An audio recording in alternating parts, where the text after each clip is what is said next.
আমি পিয়ালি 24 রেসিপিতে আপনাদের অনেক অনেক ভালোবাসা। আজকে আমি সর্ষে ইলিশ করে দেখাবো। তার জন্য নিয়েছি 10 থেকে 11 পিস ইলিশ মাছ। তাকে 10 থেকে 15 মিনিট আগে ভালো করে ধুয়ে নুন হলুদ মাখিয়ে ম্যারিনেশন করে রেখে দিয়েছিলাম।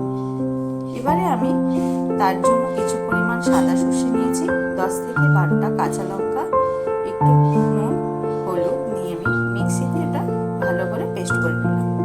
সর্ষে ইলিশ করার জন্য পুরোটাই কিন্তু সর্ষের তেল বা কালো সর্ষে ব্যবহার করলে ভালো হয়, তাতে গন্ধটা বা টেস্টটা ভালো আসে। সেক্ষেত্রে আপনারা সাদা সর্ষে ব্যবহার করতে পারেন, কোনো অসুবিধা নেই। এরপর আমি ভালো করে পেস্ট করে মাছগুলোকে সুন্দর করে কড়াইতে তেল দিয়ে এক এক করে সাজিয়ে নিলাম।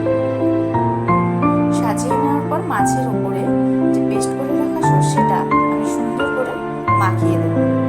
তাতে তার একটু হলুদ, নুন, সামান্য পরিমাণ মিষ্টিটা চাইলে আপনারা দিতেও পারেন, নাও দিতে পারেন। মিষ্টিটা টেস্টটা ব্যালেন্স রাখার জন্য দেওয়া হয়, দিয়েছি আমি।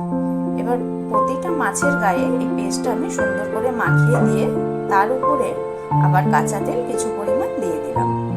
এবার আমি ওই মশলা করে রাখা মিক্সার গ্রাইন্ডারটা ধুয়ে একটু সামান্য পরিমাণ জল ওতে দিয়ে দেবো, দিয়ে 10 থেকে 20 মিনিট লো ফ্লেমে রেখে দেব।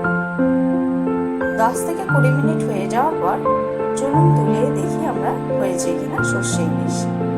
ব্যাস তৈরি। আপনাদের যদি ভালো লাগে লাইক কমেন্ট শেয়ার করে দেবেন।